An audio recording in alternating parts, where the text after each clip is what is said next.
Look! Up in the sky! It's a bird! It's a plane! It's FXK! Everyone loves dogs. Dogs are sort of an American icon, in the same vein of baseball, the bald eagle, or my personal favorite, Chinese slave labor. But dogs sit above all else as a cornerstone of the average American family. That being said, this love for dogs would inspire much more than just pride and companionship. Because if there's one thing that's more important than dogs, it's making a shitload of money off of them. And as a result, there is a wide plethora of movies featuring dogs. In fact, my last video was also about a shitty movie featuring a dog. Which, by the way, I'm just gonna rip the band-aid off here. I completely forgot that my last video was about a movie with a supernatural dog in it, and I only remembered after I finished this script, so fuck you, I guess. I suppose that's the price for not uploading for 3 goddamn months. Oh yeah, and a quick side note, I'm finally on ADHD medication now, so I can actually, you know, function like a normal human and upload again. That being said, if I do start posting conspiratorial shit on my Instagram, ladies, follow me, then you'll know I'm just in a drug-induced state of psychosis and nothing more. Speaking of psychosis, Underdog. What the fuck? I watched this movie when I was younger, and I remember thinking it was pretty good, which is strange, because it's not. And now I'm here to tell you how bad it is, because I guess that's my thing now. So let's just get into it and talk about this dog shit movie. Get it? Dog. The movie starts with B-roll footage of this old cartoon, and I didn't know what the fuck this was, but apparently Underdog, the movie, is based on a 1960s television show called Underdog. I decided to do a little research on this TV show, and I discovered that Underdog was created as a marketing campaign for cereal, which is great because if there's one thing I love, it's corporate propaganda. This stretches further than the consequences of the Industrial Revolution. This is more than just the price of capitalism. We are talking about epic levels of society here. Also, a random side note before we get into the rest of the video, apparently in the original show, Underdog would activate his superpowers by swallowing a pill, which they eventually cut out because they were worried that kids would start swallowing pills to become superheroes. Bruh. They canceled the General Mills perk. This really just goes to show that wokeism has always been ruining media, way before they invented pronouns. We cut to what seems to be the mayor giving a formal addressal about the uptick in crime and unsolved cases in Capital City. I was raised since I was just a little puppy to fight crime. Never had a family or a place to call home. This is Underdog. They don't tell you what his actual name is, which is, you know, that's great. So I just have to call him Underdog until we find out. Anyways, during the press conference, Underdog smells something in the boxes and alerts to a bomb threat. But it's not a bomb. That's just a ham. It's a gift from the American Pork Association. I want a full debrief now. What the fuck does that even mean? A debrief? Who are you debriefing? Are you gonna ask the dog what happened? You were there for all of it. There's a ham in the box. That's literally it. Underdog, humiliated by his failure, gives up on his police job and runs away, only for him to be immediately captured and kidnapped. Underdog gets thrown into some cell and starts talking to this fucking disgusting creature. And I gotta say, the mouth movement animation is actually pretty good and pretty convincing. We then see probably the movie's most famous person, Peter Dinklage, make his appearance. This guy's name is Dr. Sinister, which is, you know, not subtle. Oh my god, they gave him a tiny newspaper and a little suitcase. That is so cute. Holy shit, that's fucking Joe Swanson, dude. What the fuck? Do you think that when he was around Peter Dinklage on set, he was just like, hey, Peter. That's not funny. Dr. Sinister is behind the kidnapping of Underdog. He is a mad scientist hell-bent on perfecting genetic manipulation to create superhuman abilities and put an end to the excess of crime in Capital City. They begin to prep an experiment on Underdog, but he breaks free and attempts to escape.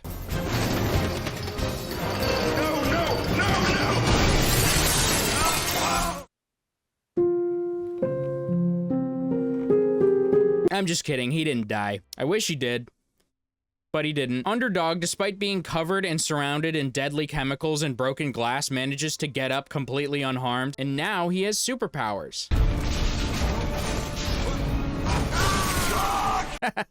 What the fuck is this movie, dude? We then cut to the outside where we see massive hordes of police and firemen around the building. Dan, we'll handle it from here. When someone wants to sign into the building, they call you. I'm not talking to you.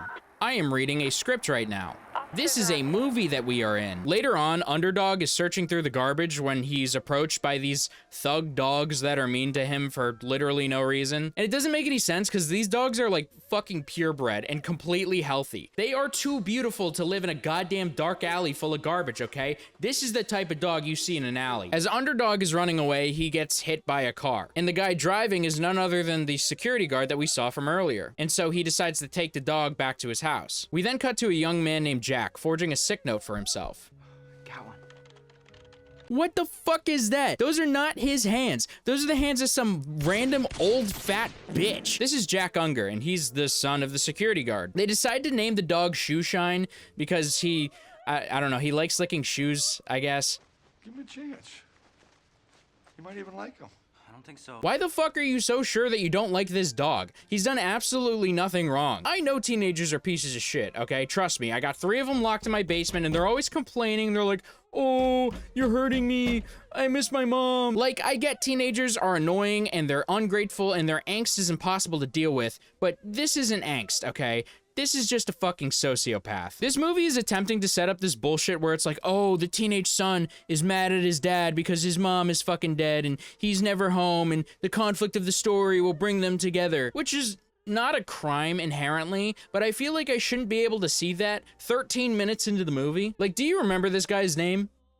I don't, I already forgot. But I still managed to figure out how this movie ends, so that's fucking cool, I guess. Later on, when the dog is home alone, he tries to eat a can of chili, but it just sprays all over the picture of the dead mom, and it's funny, because it looks like poopy. And then there's this bit where a mailman shows up and he starts taunting the dog, and then he uses his super barking powers to break the mailman's glasses. That's right. Run, mail slinger, run. That is fucking racist. That's a racial slur. Like, if you want to use a soft A and be like, what's up, mail slinger? Like, that's fine, but hard R, Jesus Christ. Do you know the history behind that disgusting word? And never come back here again. Oh, wow, cool. Okay, so the dog is, like, unironically racist. Like, that's the joke. The dog is racist in the kids movie? Cool. The dog keeps getting distracted by random shit, and then he just accidentally destroys the living room somehow. And then Jack comes home to find the house a complete mess. Oh, I really hope this is chili. What the fuck is wrong with this person? He's sticking his fingers into the chili while also acknowledging the possibility of it being shit. Oh, for Christ's sakes. I swear to God, this better not be a big old stinking pile of shit.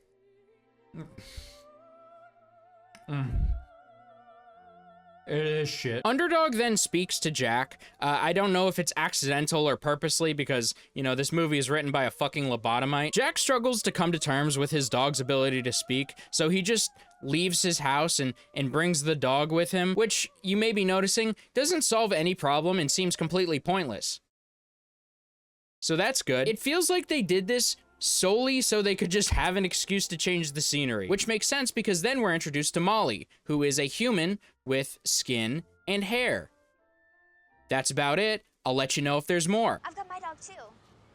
Polly! Why are they trying to make the dog sexy? That is disgusting. I wouldn't even think about fucking that dog. But Underdog, on the other hand, is at the very least considering it. Unfortunately, however, he sucks at talking to women and gets friend-zoned immediately. Friends? I don't want to be friends. I'm looking to settle down. How sad is that? Keep sipping your Coca-Cola, incel. I'm fucking super hot chicks in my area. Meanwhile, you're seething over mid-pussy. Jack starts rummaging through the garbage like a totally normal person would, and he finds a frisbee. And then he decides to throw it for no other reason than pure plot convenience, because it gives the opportunity for Underdog to show Jack that he can do more than just speak. He can run fast, and he can fly. Jack tries to figure out what the fuck else the dog can do, because I guess, like, speaking and flying isn't good enough. So Underdog starts using his super hearing ability and he hears a woman screaming. No! Jesus fucking Christ, that is an interesting shot for a kids movie. Underdog senses danger, so he starts running over to save her. Underdog, by some miracle, doesn't perish despite the severe internal bleeding caused by his antics. And he also manages to save Molly and her dog Polly by complete accident. Also, Molly gets a picture of Underdog's mouth. I don't know if that's important. I mean, they put it in here for a reason, so it probably is. Right? Jack and Underdog go back home to clean up the mess, or, you know, like, the thing that's exponentially more important than going to the fucking park for no reason. Joe Swanson rings the doorbell and he's like, "Hey Peter, I'm looking for my dog." And Jack's like, "I don't have your dog." And Joe Swanson's like, "Okay, cool, see you later." And then that's just the end of the interaction, so that's nice. Jack's dad comes home immediately afterwards, and instead of just having him go inside and see the mess, the movie says, "Actually, I'm gonna make you wait an entire minute full of useless dialogue, and then he can walk inside." Because pacing is one of the least important aspects of movies. Jack's dad is mad because this is obviously, I mean, this is fucking ridiculous. And he threatens to take the dog to the pound, but Jack's like, "No." And he's just like, "Okay." And that's fucking it. Like, there's just no problem anymore. The living room is destroyed, the windows are broken, and he's just like, "Cool, that's all right." My immersion is not broken by the flying dog or by Joe Swanson. It's broken by this fucking skinwalker. We then cut to Dr. Sinister and Joe Swanson searching a tunnel, and they find a nice area to make a new laboratory in. Dr. Sinister has a plan, but he needs the cash to fund it. And Joe Swanson suggests hiring some of his friends to rob a bank. Not much happens for a while. It feels like the movie spends the next 5 to 10 minutes drilling into our brains that Jack likes the dog now, as if it wasn't obvious before.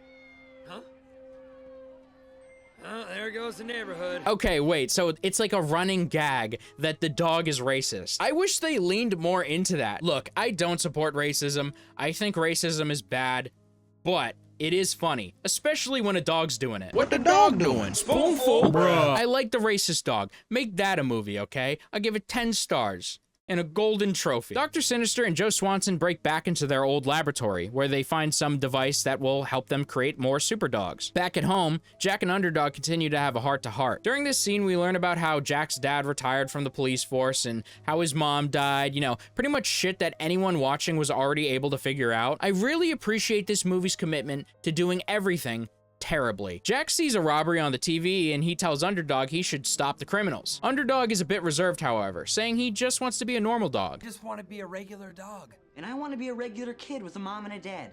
But you know what? Life doesn't always work out that way. That line reminds me of this kid I went to high school with, whose mom died when he was a freshman, and every time he got in trouble, he would just use his dead mom as an excuse. It's pretty much the easiest way to manipulate people to put up with your terrible personality infinitely. Like, it sucks that your mom's dead, dude, but like, shut the fuck up. No one cares. Underdog eventually caves due to the immense guilt and runs to save the day. And by save the day, I mean stop grown men from robbing a jewelry store, which is without a doubt covered by insurance. And when he gets there, he discovers Joe Swanson and his goons are behind the robbery. Dogfish. Underdog technically stops the crime, but he just causes a shitload of extra damage. After this, Jack decides that Underdog should be a full-blown superhero. And this is actually the part where they come up with the name Underdog and give him his costume. The only reason I've been calling him Underdog this entire time is because Shoeshine is like the 6th worst name I've ever heard. After that, we get this epic montage sequence of him being a superhero, and it goes on for so fucking long, like it's way too long. Because if we've learned anything from all of the movies I've talked about on this channel, it's that when a movie is bad, it can always get worse. Back at the lab, Dr. Sinister is attempting to make progress and is growing frustrated with the success of Underdog and his lack of credit for his work. So Dr. Sinister tries to set Underdog up and uses Joe Swanson as a decoy to lure him in. After Underdog saves him, Joe Swanson puts a leash on him, which everyone just allows him to do for some fucking reason. Like, there's people all around here. They notice it's not a real old lady. They notice he puts the leash on the dog. Why the fuck does no one say anything? Underdog starts dragging Joe Swanson around where we have to sit through another 30 seconds of unfunny slapstick bullshit. You slack-jawed, mouth-breathing imbecile! Dr. Sinister is not happy. However, he changes his tune when he finds out that Joe Swanson has Underdog's collar, which also has his address on it. Jack puts Underdog in a cone for some reason. You don't give a fuck. Anyways, Polly tells Underdog that she is in love with Underdog, but she doesn't realize Underdog is Underdog, so add that to the list of shitty cliches in this movie. Later on that night, he visits Polly, this time as Underdog, and she doesn't seem to realize that he not only looks the same, but also has the same voice. Is it because he's wearing a shirt? Is the shirt the problem here? Why the fuck would that throw you off? Polly somehow is intelligent enough to speak clearly and articulate her feelings while also being really dumb and stupid. Underdog takes Polly on a flight around the city, and then there's this reference to the Lady and the Tramp. And cliches aside, I just hate when writers make satirical references in non-satirical media. Like, what the fuck is the point of this? You're pretty much just being like, hey, you guys know that thing that exists? Well, we know about it too. Pretty cool, right? The next day, we cut to Jack and his dad having breakfast, and Jack's dad is teaching him how to navigate the sewer systems. Like, what the fuck did I miss? You spent 3 minutes on a montage just to remind me that the superhero dog does superhero things, but you can't scrape 30 seconds together for me to understand why the fuck this is happening? Jack takes Underdog to the park while his dad stays at home. Dad is home. Where's Jack? Why is that the question that you would ask? Shouldn't it be like, why are you in my house? Get the fuck out. Jack then goes to meet up with Molly. A drainage pipe? Yeah, they could have entered directly to the sewers. Wait, what? What the fuck are they talking about? Do they know about Dr. Sinister? Also, why does Molly know anything? I'm so confused.